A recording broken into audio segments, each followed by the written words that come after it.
अस्सलाम वालेकुम नाज़रीन, आप देख रहे हैं program the review Kamran Yusuf और शहबाज राना के साथ। द रिव्यू में हम पाकिस्तान की मईशत, खारजा अमूर और नेशनल सिक्योरिटी से जुड़े मामलात पर बात करते हैं। बिलाखिर हुकूमत पाकिस्तान की तवील कोशिशों के बाद PIA को फरोख्त कर दिया गया, यानी कि इस हफ्ते उसके जो 75% शेयर्स हैं आरिफ हबीब जो कंसोशियम है उसने कामयाब बोली देकर 135 अरब रुपए में खरीदा है।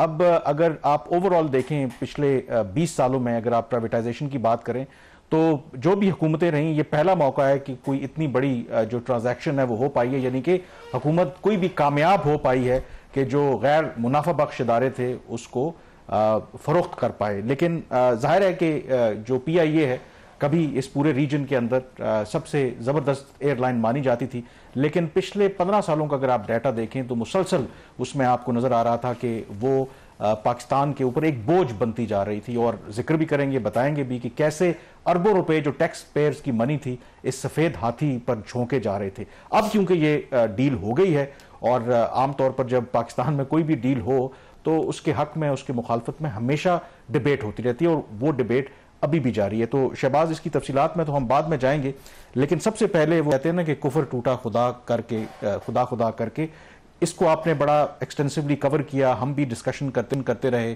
पिछले कई अरसे से बहुत कोशिश हो रही थी कि किसी तरीके से PIA को हम बेच दें। बिलाखिर वो जो एक हर्डल है वो क्रॉस तो हुई है और पिछले 20 सालों में ये पहला मेरे ख्याल में बड़ी एक कामयाबी है किसी भी हुकूमत की कि उन्होंने एक सरकारी इदारे को वो बेचने में प्राइवेट सेक्टर को कामयाब हुए हैं। तो ओवरऑल सबसे पहले अगर आप जनरल फील दें कि ये कितना सिग्निफिकेंट है अगर आप ओवरऑल पाकिस्तान की मैशत की बात करें, रिफॉर्म्स की बात करें। कामरान, PIA का जो बेचा जाना ये मेरा ख्याल मोस्ट इंपॉर्टेंट इवेंट है अभी तक का इस हुकूमत की कारकर्दगी अगर आप सामने रख लें। और ये जो हुकूमत है इसका जो आगाज़ है अप्रैल 2022 से होता है। बीच में केयर टेकर का एक 7-8 माह के लिए सेटअप आया, लेकिन बुनियादी तौर पर पाकिस्तान मुस्लिम लीग नवाज ही इक़्तिदार में है सिंस अप्रैल 2022। पीपल्स पार्टी कभी एक्सप्लिसिटली इत्तेहादी होती है, कभी इम्प्लिसिटली इत्तेहादी होती है। अमूमी तौर पर हम प्रोग्राम में जो किसी भी इशूज़ के ऊपर अपना जो एडिटोरियल नोट हम बाद में देते हैं, लेकिन हम अफरन बता रहे हैं कि PIA को बेचने का जो फैसला है और जो बेचा गया ये एक अच्छा फैसला है। इसके ऊपर जो सवालात हो सकते हैं वो इस चीज़ पे तो हो सकते हैं कि कैसे बेचा गया। ये सवाल है कि क्यों बेचा गया, क्यों के ऊपर हमें तो कोई एतराज़ नहीं है, ये बेचा जाना ही इसका बेहतर था। और एक और जो चीज़, जब इस तरह के इदारे बेचे जाते हैं, जब इसके नुकसानात होते हैं तो फिर इस चीज़ को भी दबाया जाता है कि वो जो इदारा है वो उस हालत तक पहुंचा कैसे। मेरा ख्याल जब इस किस्म का काम हो जाए तो फिर इसके ऊपर ज़्यादा बात करनी चाहिए थी कि वो कौन लोग थे, कौन सी हुकूमतें थीं जो PIA को इस हालत तक लेके आए। ये सिर्फ PIA की कहानी नहीं है, ये पाकिस्तान स्टील मिल्स की कहानी है जो जून 2015 से बंद पड़ी हुई है, उसका कुछ आज तक नहीं हो सका। ये कहानी है पाकिस्तान के जो पावर सेक्टर का जो निज़ाम है उसकी कहानी है। हर जगह पे आपको ये सारी चीज़ें नजर आती हैं। वो इदारे पाकिस्तान की बदतरीन गवर्नेंस की भी एक मिसाल है, जो क्योंकि ये मुनाफा बख्श इदारे कैसे गैर मुनाफा आपने इसको गैर, जो PIA है इसके बारे में आज हम जो भी कहते रहे ये इदारा मुनाफा में था।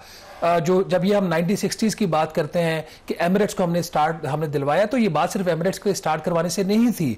2009 तक जो PIA है वो मुनाफे में था। तो 2009 के बाद की जो कहानी है वो आज हम ज़्यादा डिस्कस करेंगे और जो बेचा गया है, क्या बेचा गया, ये भी इस पे बात करेंगे। तो देखिए, इसको बेचने के लिए जो सही जो काम हुआ था वो केयर टेकर गवर्नमेंट में हुआ था, जिसमें एक जो नाम है फवाद हसन फवाद का, उनका बड़ा इसमें रोल था। और जो सिर्फ प्राइवेटाइजेशन के निगरान वजीर थे, उनको एक बात समझ आ गई थी चूंकि वो गवर्नमेंट का हिस्सा रहे थ्रू आउट कि अगर PIA को बेचना है तो जो इसके नुकसानात है उसको आपको अलहदा करना पड़ेगा और कोई भी बायर होगा तो वो नुकसानात को माइनस करके ही लेगा। इफेक्टिवली फिर उन्होंने ये काम स्टार्ट किया कि PIA होल्डिंग कंपनी बनाएगी। उस होल्डिंग कंपनी के अंदर PIA के जो नॉन कोर एसेट्स थे वो सारे डाले गए, जिसमें आपको रोज़ेवेल्ट होटल है, स्क्रीब होटल है पेरिस का, कुछ और इसके असासे हैं वो उसमें डाले गए। फिर उसके साथ जो लाइबिलिटीज़ थी, जो असल चीज़ थी, लाइबिलिटीज़ उस वक्त कुछ 654 अरब रुपए की लाइबिलिटीज़ क्या, जो कर्जे PIA ने देने थे मुकामी और गैर मुल्की, वो जो कर्जे थे वो होल्डिंग कंपनी में डाल दिए गए। 654 अरब रुपए के उस वक्त डाले गए। अभी जो नंबर है गालबन 670 अरब की लाइबिलिटीज़ होल्डिंग कंपनी में डाल दी। तो एक तो ये उन्होंने काम किया। फिर उन्होंने फिर कुछ और रूल्स में भी अमेंडमेंट्स की ताकि ये सिलसिला आगे चले। एक ये तो यहाँ तक बात है कि फिर इस गवर्नमेंट की, जब ये गवर्नमेंट आई तो इन्होंने इसको आगे लेके चलने की कोशिश की। जब तक अलीम खान साहब प्राइवेटाइजेशन के मिनिस्टर थे तो काम नहीं चल आगे बढ़ रहा था। फिर मोहम्मद अली साहब को प्राइवेटाइजेशन का एडवाइजर लगाया गया। काम उससे पहले शुरू हो चुका था, जो फाइनेंशियल एडवाइजर था वो हायर हो चुका था। जो आपको पता है अक्टूबर 2024 की जो एक फेल्ड अटेम्प्ट थी वो अलीम खान साहब के टाइम पे हुई थी। बहरहाल उसके बाद सिलसिला चला और और बात बोली की तारीख तक आ गई और बोली हुई, सबने देखा लाइव के कितने में बिकी। अब इसमें जो कन्फ्यूजन क्रिएट की गई दोनों साइड से, अब कसूर दोनों साइड्स का है। इसमें कोई शक वाली बात नहीं कि PIA कैश में सिर्फ 10 अरब और 12 करोड़ रुपए में बिकी है। आज के दिन तक जो 75% PIA के शेयर्स बिके हैं वो 10 अरब और 12 करोड़ रुपए के बिके हैं। बाकी जो 125 अरब रुपया बनता है वो जो कंपनी में ही इन्वेस्ट होगा, वो गवर्नमेंट ऑफ पाकिस्तान को नहीं मिलेगा। हुकूमत ने, चूंकि हुकूमत को भी पता था कि 10 अरब रुपए की बिकी है तो फिर इसके ऊपर क्रिटिसिज्म भी आएगा, तो उन्होंने जो चीज़ अभी बेची नहीं है उसकी कीमत बीच में शामिल कर दी। क्या नहीं बेचा कि जो PIA के बाकी 25% हिस्से हैं जो भी बेचेंगे और वो बिक जाएंगे, वो लग ये रहा है, क्योंकि एक चौथी, पहले तो 4 पार्टनर्स थे इसके अंदर, आरिफ हबीब साहब पाकिस्तान के माने हुए बिजनेसमैन है, फिर फवाद मुख्तार साहब जो आरिफ हबीब के पार्टनर भी हैं और फातिमा फर्टिलाइजर के ओनर हैं, फिर गोहरा जाज साहब बहुत बड़ा नाम है पाकिस्तान के टेक्सटाइल के सेक्टर में, अब रियल एस्टेट में उनके ज़्यादा वेंचर्स हैं। उसके बाद फिर इनके साथ एक और पार्टी थी। तो ये जो लोग थे इन्होंने कंसोर्टियम बना के PIA को खरीदा। फौजी फर्टिलाइजर जो कि एक बिडर था, 1 ऑफ द 4 जो बिडर्स थे उसमें फौजी फर्टिलाइजर था। फौजी फर्टिलाइजर जैसे हमने पिछले प्रोग्राम में जिक्र किया था कि वो शायद किसी एक कंसोर्शियम जो भी विनर होगा उसका हिस्सा बन जाएगा, तो हमने पिछले जो जुमे को प्रोग्राम ये हफ्ते को किया तो उसमें हमने जिक्र किया था, वही हुआ। जैसे उसकी बोली कामयाब हुई तो फौजी फर्टिलाइजर ने अनाउंस किया कि वो इसका हिस्सा बनना चाह रहे हैं, तो अब फौजी फर्टिलाइजर भी इसके अंदर आ गया है। तो कुछ इसकी जो शक्ल बनेगी अभी हतमी नहीं है, ये खुद क्योंकि ये कंपनी लिस्टेड है तो ये अपने ये स्टॉक मार्केट में नोटिफाई करेंगे। लग ऐसे रहा है जिसके बारे में गालिबन आरिफ हबीब साहब जो लीड कंसोर्टियम है उन्होंने स्टेटमेंट, गालिबन 40% जो शेयर्स होंगे आउट ऑफ 100, अभी 75% बिके हैं लेकिन बाकी भी शायद 25 ले लें तो 40% चले जाएंगे आरिफ हबीब साहब को, कुछ 40% के करीब फौजी फर्टिलाइजर को, बाकी जो है वो छोटे शेयर होल्डर्स हैं उनमें अकील करीम डैडी साहब उसमें शामिल, उनको चले। अच्छा, इस पर फर्दर डिस्कशन करेंगे, लेकिन जो डिबेट इस वक्त हो रही है, आपने खुद बताया कि इफेक्टिवली तो हमने को 10 अरब रुपए में बेची है, 135 अरब रुपए की बोली लगी है, और पूरी अगर आप 25% हुकूमत के शेयर को भी सामने रखें तो कहते हैं कि इसका मतलब है जो करंट स्टेट है, ये जो गुड PIA जिसे कहते थे, सारी लाइबिलिटी हटा के जो कर्जे वर्जे हैं तो 180 अरब रुपए की बनती है। अब जो लोग जो सवाल करते हैं, लेट्स प्ले डेविल्स एडवोकेट, वो कहते हैं कि जो इस वक्त इस फ्लीट है PIA के पास, टोटल मेरे ख्याल में 31 जहाज हैं, लेकिन 33 है, 19 उसमें से ऑपरेशनल हैं। अब डिबेट ये हो रही है सोशल मीडिया के ऊपर, पर देखें भाई, एक जो कुछ 6-7 हमारे पास बोइंग एंड 777, वो एक बोइंग की कीमत कुछ $400 मिलियन है, तो उसके अलावा भी बाकी फिर जो रूट्स हैं, बाकी चीजें हैं, तो ये किस बुनियाद पर ये फैसला किया गया? ये लोग अब क्वेश्चन करते हैं कि आपने एक एसेट्स को आप देखें, फिर ठीक है नुकसानात अपनी जगह पे, फिर असल जो 600 अरब रुपए से ज्यादा के जो लाइबिलिटीज उसको आपने अलग कर दिया, वो तो जो नया बायर है उसके खाते में नहीं आएंगी। तो इसकी क्या जस्टिफिकेशन है? ये एक लोगों के जहनों में सवाल है कि ये डील कैसे हुई है। कामरान, PIA की कहानी को समझने के लिए और इस सवाल का जवाब देने के लिए हमें जो कहानी स्टार्ट करनी पड़ेगी वो 2009 से करनी पड़ेगी। करेंगे उस पर बात, लेकिन पहले आप बता दें कि असासों की क्या इसकी सूरत हाल है, लाइबिलिटीज की क्या सूरत हाल और क्यों बेचा गया। इसलिए बेचा गया कि एक बात बड़ी वाज़ेह थी, ये सब नालायक हैं, ये PIA को नहीं चला सकते। तमाम की तमाम जो डेमोक्रेटिक गवर्नमेंट्स आई हैं, पाकिस्तान पीपल्स पार्टी, पाकिस्तान मुस्लिम लीग नवाज, पाकिस्तान तहरीक इंसाफ, इन तीनों ने PIA को नुकसान पहुंचाया। अच्छा, मैं जहां पे आपकी बात काट रहा हूं, चलें मान लेते हैं कि पाकिस्तान में तो डेमोक्रेसी, कंसिस्टेंसी उस तरह नहीं, नेबरिंग कंट्री में चले जाएं, एयर इंडिया लाइक PIA की तरह, वो भी एट वन पॉइंट बड़ी तगड़ी एयरलाइन बन गई थी, उसके साथ भी मोरलेस PIA वाला हाल हुआ। वहां पर तो आपको पता है कि एक कंसिस्टेंट गवर्नमेंट, जमहूरियत भी रही है, रिफॉर्म्स भी वहां पर रही, और फिर एयर इंडिया जिसने टाटा ने शुरू किया था उन्होंने उसको खरीदा, वहां पर भी तो यही हाल हुआ। क्या सिर्फ हुकूमतों को ब्लेम करना इज एन इशू, या जो दुनिया में बिजनेस करने का तरीका जब बदल गया था कि सारा ये प्राइवेट सेक्टर में चला गया था और हुकूमतें जो होती हैं एक स्लो तरीके से काम करती हैं, तो फिर ऐसे इदारों को चलाना इट बिकम्स प्राइवेट मैनेजमेंट किसने लगानी थी? हुकूमत ने लगानी थी। CEO किसने लगाना था? काबीना ने लगाना था। आई वुड अर्ज कि बहुत सारे लोग, उनकी एक्सेस भी है, मैंने तो वो चीज़ें देखी हुई हैं कि जब पाकिस्तान तहरीक इंसाफ के टाइम पे PIA के CEO लगाए गए तो उस वक्त जो कैबिनेट में डिबेट हुई थी किसको लगाना है, क्यों लगाना है, उसके ऊपर काबीना का क्या मौकिफ था और उस वक्त के वज़ीर-ए-आज़म का क्या मौकिफ था, और चूंकि वो वज़ीर-ए-आज़म थे उनका मौकिफ प्रिवेल कर गया तो इसलिए उनको लगा दिया। तो PIA एक नुकसानात में रहनी थी ना। आप कोई भी जो एयरफोर्स का पायलट है वो PIA का अच्छा CEO नहीं हो सकता, ठीक है। एक जहाज बंदा उड़ाने का मतलब ये नहीं कि आप एयरलाइन भी चला सकते हो, वो भी सिविलियन एयरलाइन। हालांकि एग्जांपल्स हैं, देखें एयर मार्शल नूर खान को क्रेडिट जाता है कि उन्होंने, लेकिन वो शायद उनकी अपनी एक सलाहियत थी, वो हॉकी फेडरेशन के चेयरमैन बने, उन्होंने हॉकी को उठा दिया होती। हाँ, उनकी ठीक है। अब तो इतनी जो हालत बुरी हो गई थी। अब आपने बात की इसके जो इसके एसेट्स क्या है, खासतौर पर अगर आप जहाजों से शुरू कर लें इनके पास 33 जो एयरक्राफ्ट है उसका फ्लीट है। उसका ब्रेकअप कुछ ऐसे है कि इनके, जैसे आपने कहा 19 इनके ऑपरेशनल है, बाकी नॉन ऑपरेशनल है। जो नैरो बॉडी के इनके पास एयरक्राफ्ट है वो हैं 16 A320 जो इसके है यूरोपियन जो ब्रांड है, एयरबस जो है, और इसका 11 इसमें 16 में से 11 ऑपरेशनल है, 5 नॉन ऑपरेशनल ग्राउंडेड है। जो 777 बोइंग है अमेरिकन, ये 12 जहाज इनके पास, 12 में से 6 इनके ऑपरेशन और 6 इनके इस वक्त नाकार है, ग्राउंडेड है। जो ATR है जिसको दुनिया छोड़ चुकी है, लेकिन छोटी डिस्टेंस के लिए जैसे आपकी चतरा गिलगित की जो फ्लाइट उसमें यूज होते हैं, इनके पास 5 ATR है, PIA के पास 2 ऑपरेशनल है।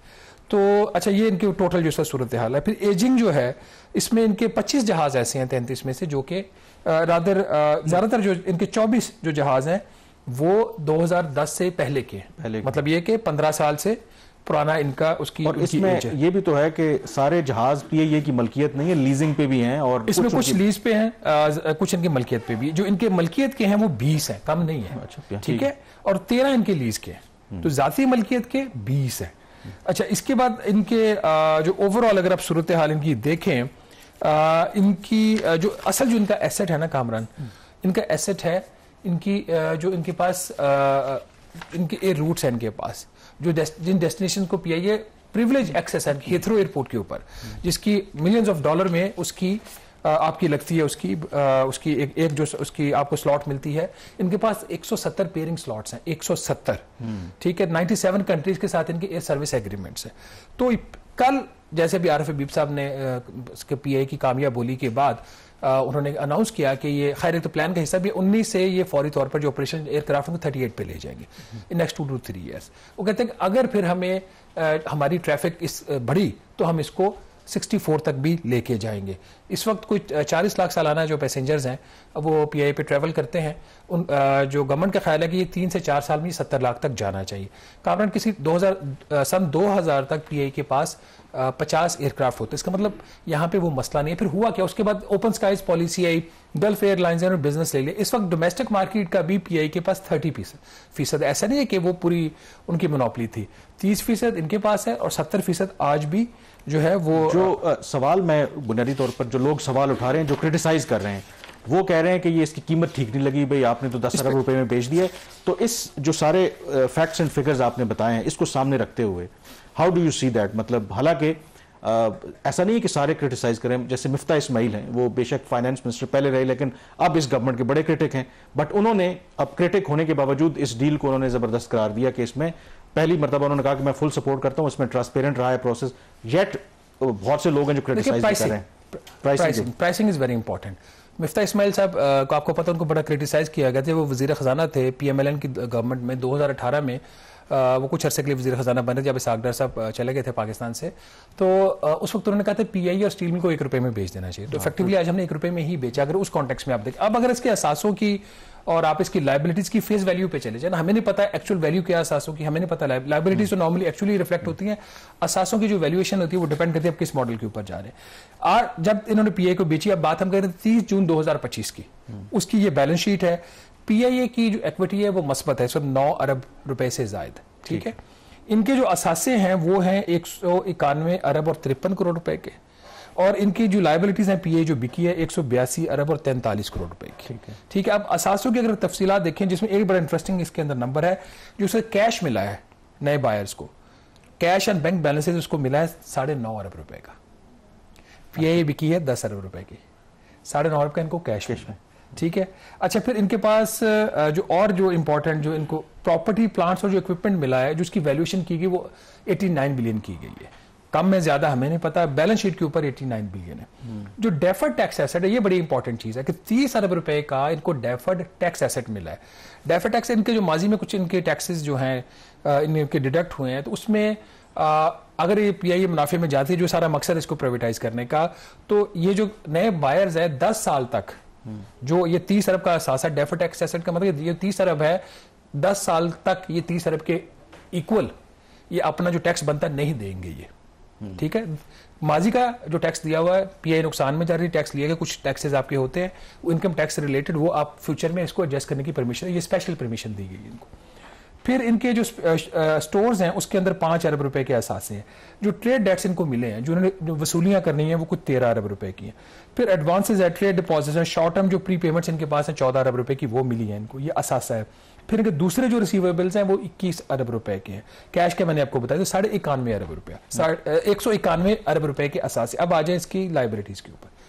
जो इनकी लाइबिलिटीज हैं, जो लीज के रिलेटेड लाइबिलिटीज हैं, लीज से रिलेटेड जिसमें लोन्स भी शामिल है, वो इनकी हैं कोई 18.5 अरब रुपए की। जो जहाज इनके लीज पे हैं उनको 18.5 अरब रुपए की लाइबिलिटीज हैं। फिर एम्प्लॉइज की लाइबिलिटीज इनकी 30 अरब रुपए की है। अब एम्प्लॉइज की कुछ लाइबिलिटीज होल्डिंग कंपनी में पार्क करते हैं, जैसे उनके मेडिकल एक्सपेंस है जो एम्प्लॉइज के, वो अब होल्डिंग कंपनी पे करेगी, ये नहीं करेंगे। फिर तीसरी जो टैक्स की लाइबिलिटीज हैं वो तकरीबन 35 अरब रुपए की है। अब टैक्स लाइबिलिटीज इन्हें फौरी क्लियर नहीं करनी। असासे इनको आज मिल गए, जो लाइबिलिटीज है फौरी क्लियर नहीं, इसमें 5 साल का हुकूमत इनको टाइम दिया है। ठीक है, यहाँ पे बहुत बड़ी कंसेशन दी गई, वो आगे इस पर भी बात करेंगे और क्या कंसेशन इनको दी गई है। फिर इनके जो ट्रेड के क्रेडिटर्स हैं उससे रिलेटेड 83 अरब रुपए की लाइबिलिटी, शॉर्ट टाइम इन्होंने को 7 अरब रुपया क्लियर करना है। तो ये इस तरह मिला के इनके कोई 182 अरब रुपए की। यहाँ पे ब्रेक लेंगे। अब सवाल सबसे आम ये है कि आखिर on the face of it ये लगता है कि हुकूमत ने इनको बड़ा फेवर दिया है जो इसका खरीदार है, तो उसके बदले हुकूमत पाकिस्तान को क्या मिलेगा, या हुकूमत को क्या फायदा होगा? ब्रेक के बाद इस पर बात करेंगे।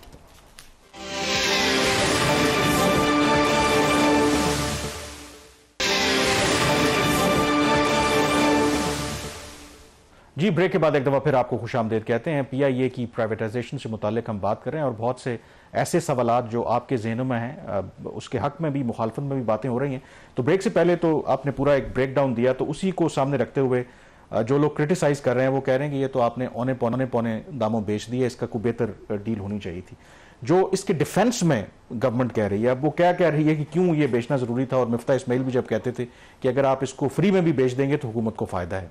और उसका जो मोहम्मद अली साहब ने, जो एडवाइजर है, उन्होंने जो ब्रीफिंग दी उसमें यह कहा कि 2009 से आपने कहा कि ऑनवर्ड ये लॉस में जाना शुरू होगी, और गालिबन पिछले 10 सालों में को 500 अरब रुपए ये लॉसेस जो हैं वो इसमें बर्दाश्त करना पड़े, और टैक्स पेयर्स की मनी से इसको, और फिर एवरेज अभी भी इसकी प्राइवेटाइजेशन से पहले को 50 अरब रुपए माहाना साल के जो हैं ये लॉस में जा रही है जो PIA। नहीं, लॉस नहीं, ये इसके या उसके आपको, हाँ सॉरी, सालाना लॉस कितना ही बनता है, इतना ही बनता है, आपको करना पड़ता है। तो अब गवर्नमेंट जो कहती है, क्या ये उनकी बात में वजन है कि अब जब हमने इससे जान छुड़ा ली है, नंबर 1 वो जो 50 अरब रुपए इनको नहीं देना पड़ेगा, जो हमारे ऊपर जो वो कर्जा था उसके ऊपर जो सूद था वो तो अभी भी देना पड़ेगा, वो तो जो कर दिए, लेकिन फर्दर उस पर पाइल अप नहीं होगा जो चीजें, मतलब जो 670 अरब ये जो सारी डील करने का जो गवर्नमेंट ये तासुर दे रही है कि भाई ये अब इसलिए दिया है कि ये जो भी कंसोर्शियम है, नामी ग्रामी ग्रुप है, इनका काम है चलाना, जानते हैं इनका, हमने सारा किया है, तो ये एक तो इस एयरलाइन को चलाएंगे भी,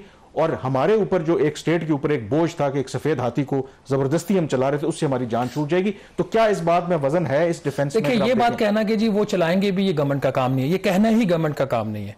सिविल एविएशन अथॉरिटी बनी हुई है, वो रेगुलेटर है एविएशन इंडस्ट्री की, उसका काम है वो देखे कैसे चलाते हैं। आपका काम था अपने लॉसेस खत्म करने के लिए आपने बेच दी, मैं उसमें 100 जहाज डालूं, अगर मैं 100% मेरी ओनरशिप है, गवर्नमेंट की अभी 25% है लेकिन वो भी खत्म हो जाएगी 3 माह में, मैं 100 जहाज डालूं, 50 डालूं, मैं उसको कैसे भी चलाऊं, आप कौन होते हैं? मेरा तो सिंपल इसके ऊपर ये कमेंट है। आपने क्यों 125 अरब रुपए उनको दिए चलाने के लिए? ली उन्होंने, मुनाफा उन्होंने लेना, नुकसान आपने चलो माजी के थे। लेकिन जो गवर्नमेंट डिफेंस देती है, क्या मैं डिफेंस से एग्री नहीं करता। देखें, आपने अपने नुकसानात कम करने के लिए PIA को भेज दिया, ये बिल्कुल ठीक किया आपने। आप इस बात की फिर क्या रिस्पांसिबिलिटी आपकी बनती है कि आप कहें ये लोग 125 अरब और जहाज डालो, ये चीज ठीक नहीं है मेरे ख्याल में। अगर आप लॉसेस की भी बात, जब अपनी बात आती है ना तो फिर सारे भागते हैं। जो मोहम्मद अली साहब की उनकी प्रेजेंटेशन थी और उनमें अता तारड़ साहब जो हमारे इन्फॉर्मेशन मिनिस्टर वो भी मौजूद है, उसमें एक बड़ी इंटरेस्टिंग स्लाइड थी, और नाज़रीन अपनी स्क्रीन पे देख भी रहे होंगे कामरान। उस स्लाइड के अंदर ये था कि हुकूमतों में किस टाइम पे कितना लॉस हुआ है। उन्होंने गवर्नमेंट का पीरियड तो नहीं लिखा, लेकिन उन्होंने साल लिखे। इसमें जो मोस्ट डिफिकल्ट पीरियड था ना वो इनका था जिसमें जो PMLN का जो जब उसमें डिस्ट्रेस में गई है उसके अंदर लिखा हुआ था।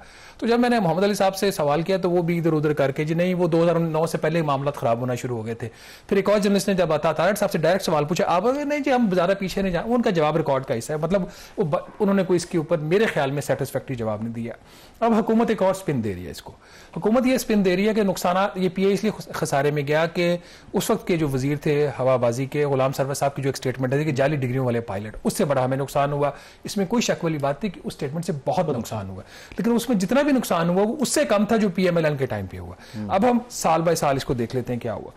अगर हम 2015 से स्टार्ट ले लें, वैसे तो 2009 से ही इसके लॉसेज होना शुरू हो गए थे, जो खुद इन्होंने दिखाया मोहम्मद अली साहब ने। 2015 में 14-15 का जो माली साल था, उसमें जो पीएमएलएन की गवर्नमेंट थी 33 बिलियन का लॉस एक साल में। 15-16 में 45 अरब का लॉस बढ़ के हो गया। 16-17 में 51 अरब रुपए का लॉस। 17-18 में 67 बिलियन का लॉस। अच्छा, ये पीक पे गया पीएमएलएन के टाइम पे। फिर आ जाती है पीटीआई की गवर्नमेंट, ये 67 बिलियन से जो लॉस था कामरान, ये कम होकर हो गया 53 अरब रुपए का। फिर ये उससे अगले साल जो 19-20 का साल था, ये लॉस कम होकर हो गया 35 अरब रुपए का। याद रहे ये जो साल है ना 19-20 का, यहाँ पे कोविड दुनिया की जो एविएशन इंडस्ट्री थी उसको बहुत बुरी तरह खराब किया। इनके रेवेन्यूज भी कम हुए, 148 अरब से कम होकर 95 अरब रुपए के आगे, लेकिन इनके जो लॉसेज है वो भी कम हुए, क्योंकि जितने ज्यादा ऑपरेशन रन करे तो इनके लॉसेज हो रहे थे। अब फिर 20-21 का साल आ जाता है, इनके जो लॉसेज हैं 35 अरब से बढ़कर 50 अरब पे चले जाते हैं। ये मतलब वो पीरियड है जब ये स्टेटमेंट्स वगैरह आना शुरू हुई। अच्छा, फिर 21-22 का जो साल था, जो कि इनका आखिरी साल बनता है, ये लॉसेस पीक करते हैं 88 बिलियन से। अब जो 88 बिलियन है ये उससे भी ज्यादा है जो 67 बिलियन के लॉस हुए थे, लेकिन कहानी यहाँ खत्म नहीं होती। फिर आ जाती है पीडीएम की गवर्नमेंट। 2022-23 का माली साल आ जाता है, उसमें जो एक साल के अंदर जो लॉसेज हैं हाईएस्ट एवर, एक साल के अंदर जो पिछले 10 साल के अंदर, वो 105 अरब रुपए के इनके लॉसेज हुए। तो मजमूई तौर पर देखा जाए तो पीएमएलएन की गवर्नमेंट ने के टाइम पे इस पे लॉसेज ज्यादा हुए। अच्छा, इसमें एक और जो चीज बड़ी अहम है, उस पर अभी हम ब्रेक के बाद बात भी करेंगे, जो उस वक्त सारे इन चीजों को देख रहे थे। होपफुली मोहम्मद जुबैर साहब हमें ज्वाइन करेंगे, जो उस वक्त निजकारी कमीशन के चेयरमैन थे। उस वक्त जो प्राइवेटाइजेशन को सारी एफर्ट्स को वो लीड कर रहे थे। हुकूमत ने उस वक्त भी एक फाइनेंशियल एडवाइजर हायर किया। दुबई इस्लामिक बैंक उस वक्त गवर्नमेंट का फाइनेंशियल एडवाइजर पीआई की निजकारी के लिए। उनके साथ और भी कंसोर्टियम के अंदर लोग थे। अच्छा, एक ट्वीट किया पिछले दिनों अहमद नवाज सुखेरा, उस वक्त थे निजकारी के सेक्रेटरी, निजकारी कमीशन के भी, निजकारी की डिवीजन के भी, और ये जुबैर साहब के साथ उन्होंने ट्वीट ये किया कि हम तो बिल्कुल रोड शो भी कर रहे थे, सब कुछ हमने कर लिया था, हम तो बिल्कुल तैयार थे इसको, और लोगों का, कंपनीज का, उनका लोगों का इंटरेस्ट भी था। फिर अचानक से एक पार्लियामेंट्री कमेटी बनती है और इसकी निजकारी को रोक दी जाती है। तो सुखेरा साहब का इस पे कामरान ये मौकिफ था कि फिर ये जो पिछले 10 साल में 500 अरब रुपए के नुकसान हुए हैं, जिसमें ज्यादातर पीएमएलएन के टाइम पे हुए, तो फिर क्या जो पार्लियामेंट्री कमेटी उस वक्त बनी थी जिसने ये सारे फैसले किए, क्या उनसे फिर ये रिकवरीज नहीं होनी चाहिए? सवाल तो बड़ा जायज बनता है इसके ऊपर। तो बहरहाल ये कहानी इनकी आ गई। इसको यहां तक लाने के लिए हुकूमत ने बहुत सारा टैक्स कंसेशन भी दी है। आपने माजी का तो आपने कचरा साफ करना था, मानते हैं, जिसकी भी गलती थी टैक्स पेयर्स ने पे की, ना इमरान खान साहब ने पे की, ना शहबाज शरीफ साहब ने अपनी जेब से पे की, मैंने, आपने, हम जैसे लोगों ने जो टैक्स पेयर्स हैं उन्होंने अभी भी पिछले साल भी कामरान 32.5 अरब रुपया गया है होल्डिंग कंपनी में जो कर्जा पड़ा उसकी सर्विसिंग के लिए। इस साल का एस्टिमेट 34.5 अरब रुपए का। अभी पिछले दिनों इक्तिसादी राब्ता कमेटी ने गालबन 2 अरब रुपया अप्रूव किया है, मुझे एग्जैक्ट नंबर याद नहीं, मेरे ख्याल 2 के आसपास है, 2 अरब रुपया इसके लिए, इसके मेडिकल बिल्स पे करने के लिए। इन्होंने अब आगे टैक्स मारात क्या दी है कि कोई नया टैक्स नहीं लगेगा पीआईए के ऊपर अगले चंद साल, मेरे ख्याल 15 साल तक। जो डिविडेंड है इनकी कंपनी के, जो मुनाफा मिलेगा जो शेयर होल्डर्स को, वैसे 3 साल तक वो मुनाफा ले ही नहीं सकते, जब भी लेंगे डिविडेंड इनकम टैक्स उस पर उन्होंने एग्जाम्प्ट कर दिया। फिर इसके फ्यूल के ऊपर कोई नया टैक्स नहीं लगेगा। इस किस्म की और भी मराद हैं। तो ये डील जो हुई है 20 साल की, ये पहली डील है, इसमें कोई शक वाली बात नहीं। बिकनी चाहिए थी पीआईए तो 2015 में बिक जाती, लेकिन डील करने के लिए हुकूमत ने भी नाक से लकीरें निकाली है। बिल्कुल, लेकिन अब जो ओवरऑल चलें, इसको इन डेप्थ तो हमने डिस्कस कर लिया है, बट डू यू थिंक कि इससे डील कैसे हुई है, कैसे इस पे डिबेट तो चलती रहेगी, क्या एक क्या कहते हैं कि जो ऑब्स्टिकल रिमूव हुई है, क्या एक रास्ता खुला है? क्योंकि ये सिर्फ पीआईए नहीं है, बाकी जो आपके इदारे हैं जो गैर मुनाफा बख्श हैं, और अगर आप उनका क्वांटम देखें तो ट्रिलियंस में हैं जो लॉसेज हैं, अगर सारे गैर मुनाफा बख्श इदारों को मिला लें, तो आपको लगता है कि इससे जो बाकी प्राइवेटाइजेशन का प्रोसेस है उसमें अब हमें एक तेजी नजर आएगी? होना तो ऐसे ही चाहिए, जो हुकूमत का अगला हदफ है, और मोहम्मद अली साहब ने इसको एक्सप्लेन भी किया था अपनी प्रेस कॉन्फ्रेंस में, कि अब जो पावर डिस्ट्रीब्यूशन कंपनीज हैं, जहां पे असल नुकसानात यहाँ पे भी थे, सालाना 50 अरब के, वहां पे कोई तो 600-700 अरब रुपए के सालाना नुकसानात हैं, तो उनको बेचने की तरफ अब इन्होंने कहा जी हम कोशिश करेंगे कि जुलाई के नेक्स्ट ईयर आफ्टर जुलाई, उन्होंने कहा जी 2-3 हम ट्रांजेक्शन करने की कोशिश करेंगे। ज़राअत तरक्याती बैंक लिमिटेड को बेचना चाहते हैं ये, ZTBL के ऊपर मेरा ख्याल है कि इनको प्राइवेटाइजेशन उसकी नहीं करनी चाहिए। एक ही बैंक बचा है पाकिस्तान में, जो किसानों को कोई कर्जा दे देता है, वरना जो बड़ा सेठ है उसको तो किसान के शायद उसके स्पेलिंग भी नहीं आते। उन्होंने अपनी कंपनीज तो बनाई हुई है, लेकिन उनके कुछ और ही बड़े वो जो लैंडलॉर्ड्स हैं उनको शायद वो करते हैं, छोटे वालों को तो वो लिफ्ट भी नहीं करवाते होंगे।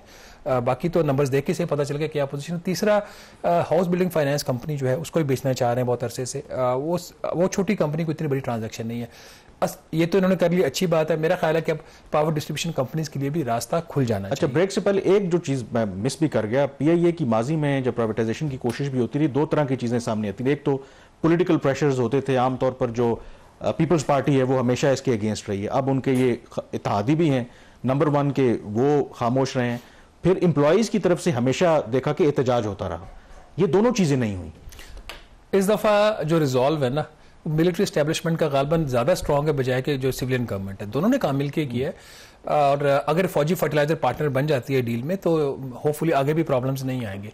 यूनियन के हमेशा कंसर्न्स होते हैं। गवर्नमेंट ने 1 साल का वक्त दिया है इस चीज़ को क्लोज करने के लिए कि 1 साल तक कोई भी एम्प्लॉय सैक नहीं हो सकता, जिसमें जो पॉजिटिव स्टेटमेंट है नाज़रीन वो आरिफ हबीब साहब है उनकी तरफ से। उन्होंने कहा जी कि पीआईए के जो एम्प्लॉइज है उनको फारिग नहीं किया जाएगा। उनका ये कहना था कि अच्छे जो एम्प्लॉइज है बल्कि उनको कॉम्पनसेट किया जाएगा। और माजी में कोई 11, 11,500, 14,000 तक भी पीआई के एम्प्लॉइज हैं, अब कुछ 6,900 के करीब है। बहुत सारे लोग पहले या तो रिटायर हो चुके हैं या छोड़ के जा चुके हैं, तो शायद इतनी बड़ी रिट्रेंचमेंट नहीं होगी। बहरहाल इसी टॉपिक पे आगे भी बात करेंगे। यहाँ पे छोटी सी ब्रेक लेंगे, ब्रेक के बाद हमें ज्वाइन करेंगे मोहम्मद जुबैर साहब। ये चेयरमैन थे उस वक्त निजकारी कमीशन के 2015-16 में का जब पीरियड था, जब प्राइवेटाइजेशन का एजेंडा बड़ी पीक पे था, लेकिन कोई प्राइवेटाइजेशन हुई नहीं। क्यों, इस पे बात करेंगे छोटी सी ब्रेक के बाद।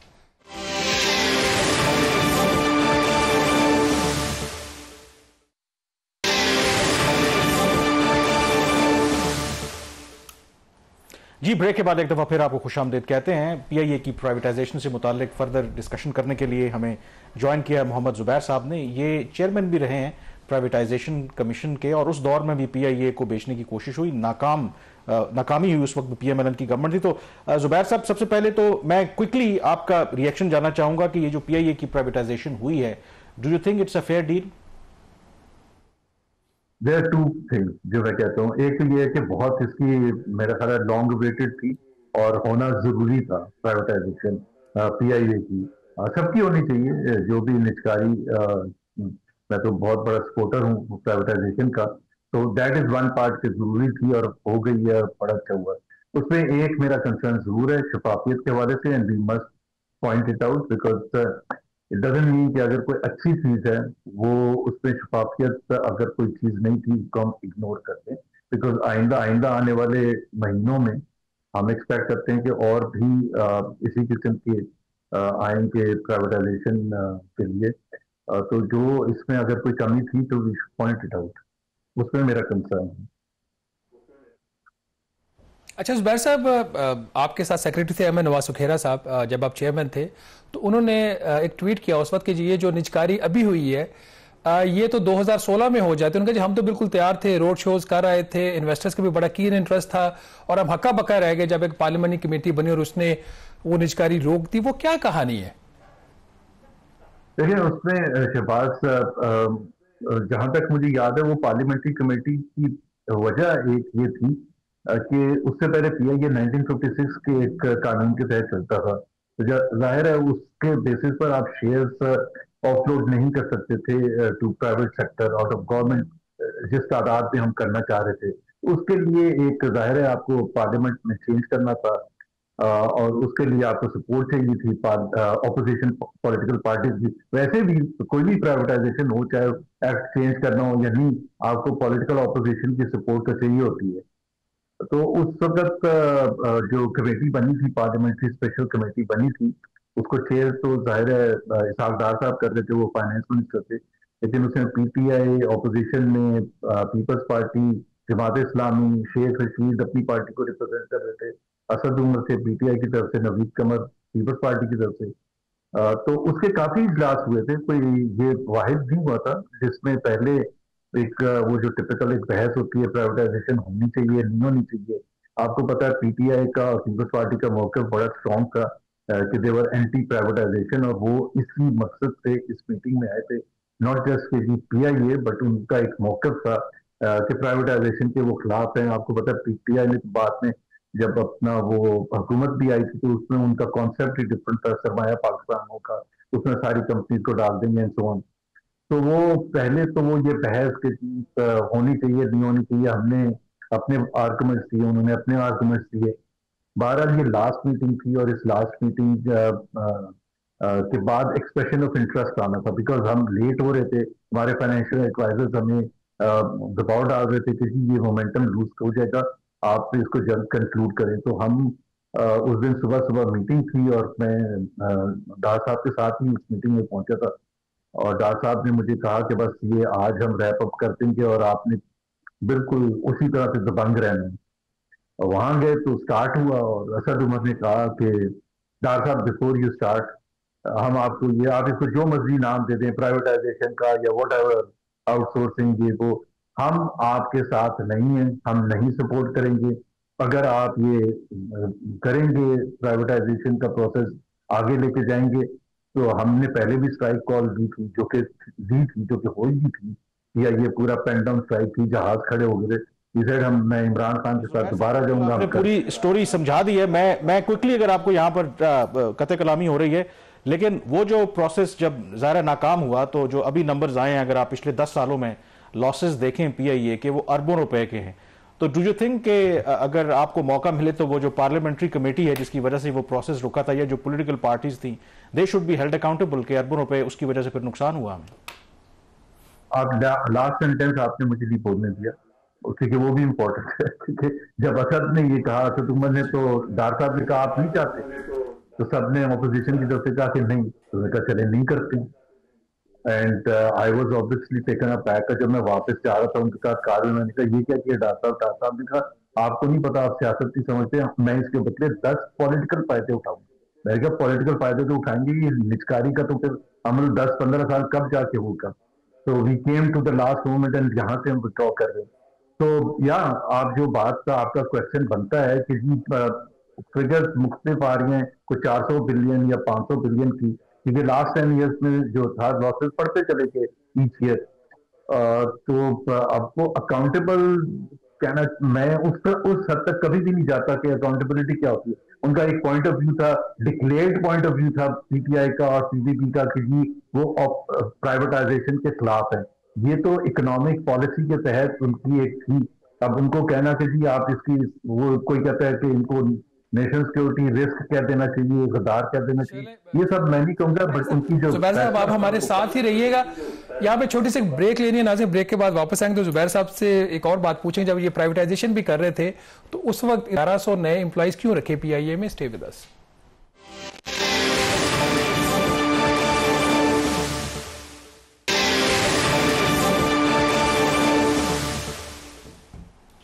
जी, ब्रेक के बाद एक दफा फिर आपको खुशामदीद कहते हैं। मोहम्मद जुबैर साहब हमारे साथ मौजूद हैं और 2016 में किस तरह से पीआईए की प्राइवेटाइजेशन होते होते रह गई उसकी स्टोरी तो उन्होंने हमें सुनाई।